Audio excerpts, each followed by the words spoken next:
मित्रांनो, पुन्हा एकदा तुमचं स्वागत आहे आपल्या 6 महिन्याच्या स्पोकन इंग्लिश कोर्समध्ये, ज्या ठिकाणी आपण ऑन टू या टॉपिकला सुरुवात केली. बघा मित्रांनो, ऑन टू या टॉपिकमध्ये जे रचना येते ती रचना सिंपल प्रेझेंट टेन्स मधलीच असते. परंतु वॉन्ट टू हा शब्द आपण कशासाठी वापरतो की आपली इच्छा दाखवण्यासाठी, की माझी इच्छा आहे की मला हे बनायचं आहे, हे करायचं आहे.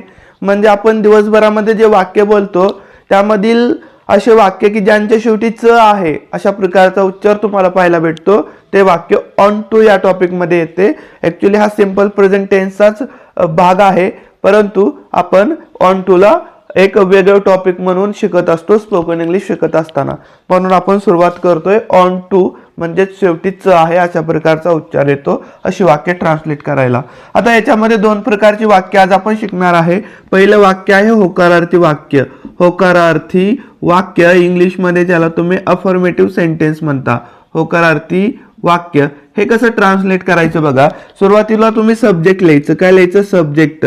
त्याच्यानंतर ऑन्ट लिहायचं. ऑन्ट, ऑन्ट टू किंवा ऑन्स टू, ऑन्स टू.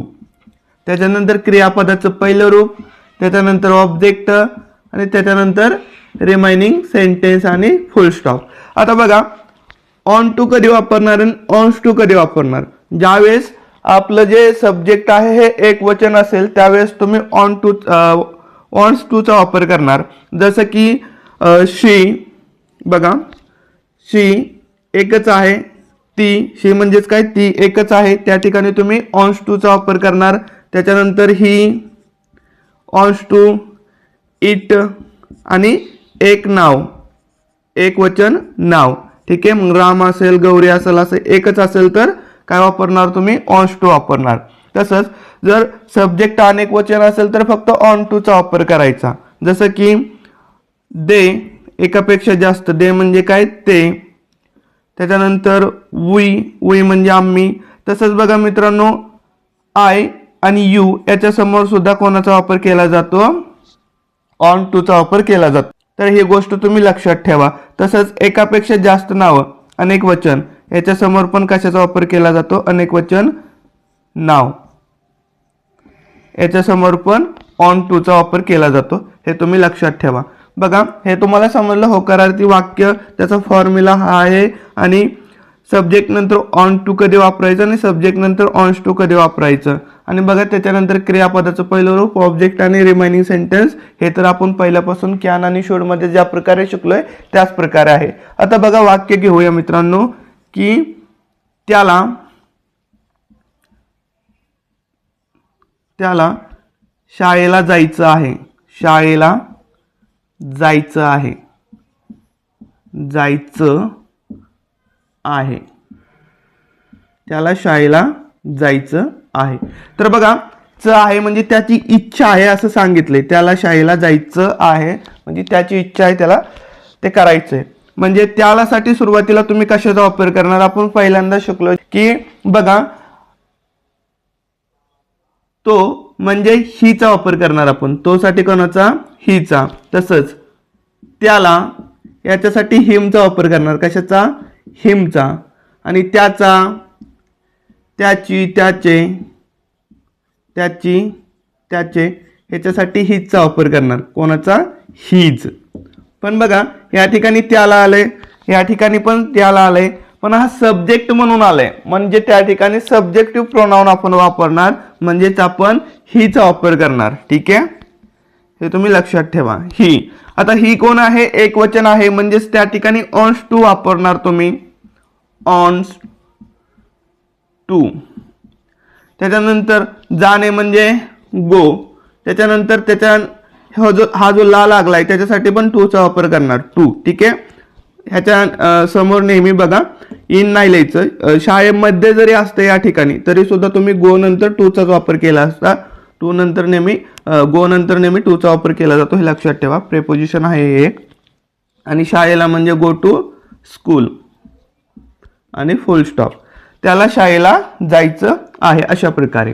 आता बघा, प्रश्न ज्यावेळेस तुम्ही बनवणार त्यावेळेस खरं कशा प्रकारे ट्रान्सलेट केलं जातं हे खूप महत्त्वाचं आहे. आता त्याला शाळेला जायचं आहे का? हे प्रश्नार्थी वाक्य झालं, हे आपण होकारार्थी शिकलो.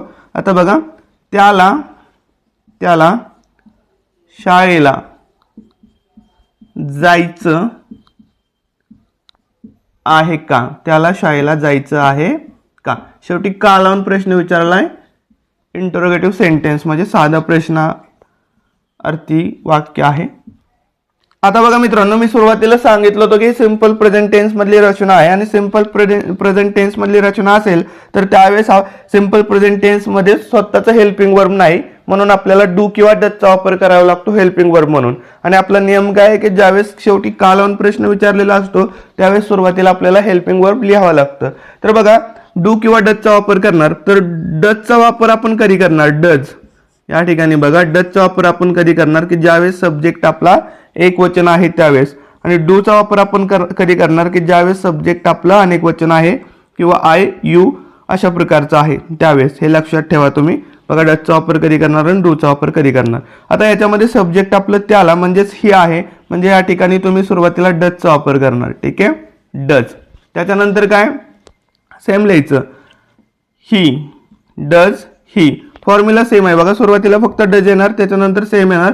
ऑन्स टू नसणार आहे, ऑन्स टू नसणार आहे, फक्त ऑन टू असणार आहे. Does he want to go to school अशा प्रकारे आणि प्रश्नचिन्ह. ठीक आहे, तर काय केलं, फक्त इथं डज हेल्पिंग वर्ब नाही स्वतःचं म्हणून या ठिकाणी डू किंवा डजचा वापर केला. आणि ज्यावेळेस आपण डजचा वापर करू त्यावेळेस लक्षात ठेवायचं की या ठिकाणी ऑन टू लिहायचं फक्त. ठीक आहे, ऑन्स टू नाही लिहायचं, ही गोष्ट लक्षात ठेवा. हे झालं प्रश्नार्थी वाक्य म्हणजेच इंट्रोगेटिव्ह सेंटेन्स आणि हे आपण होकारार्थी वाक्य पाहिलं. ठीक आहे, तर हे तुम्हाला समजलं असेल. आणखीन एक वाक्य पाहूया, मग तुम्हाला आणखीन समजायला मदत होईल. पुढे बघा मित्रांनो, पुढचं वाक्य आहे, आम्हाला केक बनवायचा आहे. ठीक आहे, आमची इच्छा आहे की आम्हाला ते काम करायचंय. कोणतं काम करायचंय? केक बनवायचं. म्हणजे हे वाक्य सुद्धा ऑन टू या टॉपिक मधले येणार. सुरुवातीला तुम्ही सब्जेक्ट लिहिणार, सब्जेक्ट काय आहे तुमचं? आम्हाला म्हणजेच वी येणार. ठीक आहे, जसं आपण हिचं पाहिलं सब्जेक्टिव्ह प्रोनाउन म्हणून आम्हाला आले म्हटल्यानंतर वी लिहिणार. त्याच्यानंतर ऑन टू लिहिणार, कारण वी जो आहे एक वचन आहे, ऑन टू. त्याच्यानंतर क्रियापदाचं पहिलं रूप, क्रियापद काय? बनवणे म्हणजे मेक. काय? बनवणे म्हणजे मेक. आणि त्याच्यानंतर केक म्हणजे अ केक आणि full stop. We want to make a cake. आम्हाला केक बनवायचा आहे. आता याच्यापासूनच प्रश्न कसा बनवणार बघा तुम्ही. आम्हाला केक बनवायचा आहे का? शेवटी फक्त का लावणार तुम्ही. ठीक आहे, आम्हाला केक बनवायचा आहे का? बनवायचा आहे का? आहे का? शेवटी का लागले. आता सुरुवातीला हेल्पिंग वर्ब तुम्हाला घ्यावा लागणार. हेल्पिंग वर्ब म्हणून कोणाला वापरणार? डूला वापरणार का डजला? तर या ठिकाणी डूचा वापर करणार, कारण आम्हाला म्हणजे अनेक वचन आहे म्हणून. ठीक आहे, डू, त्याच्यानंतर वी, त्याच्यानंतर ऑन टू, ऑन टू आणि मेक अ केक आणि प्रश्नचिन्ह. ठीक आहे, do we want to make a cake. आम्हाला केक बनवायचा आहे का? तर अशा प्रकारे मित्रांनो 2 वाक्य आपण पाहिले. होकारार्थी वाक्य आणि प्रश्नार्थी वाक्य कसं ट्रान्सलेट करायचं हे सुद्धा पाहिलं आपण. ठीक आहे, तर अशा प्रकारची काही तुम्हाला उदाहरणं दिलेली आहेत. तर मित्रांनो यांना नक्की कमेंट बॉक्समध्ये ट्रान्सलेट करा, जेणेकरून तुमचा चांगला सराव होऊन जाईल. ठीक आहे, तर पुढच्या व्हिडिओमध्ये आपण नकारार्थी वाक्य आणि नकारार्थी प्रश्नार्थी वाक्य ऑन टू या टॉपिकवरती कसे ट्रान्सलेट करायचे हे पाहूया. व्हिडिओ आवडल्यास लाईक करा, मित्रांमध्ये शेअर करा. काही समजलं नसेल तर कमेंट बॉक्समध्ये नक्की विचारा. Thanks for watching.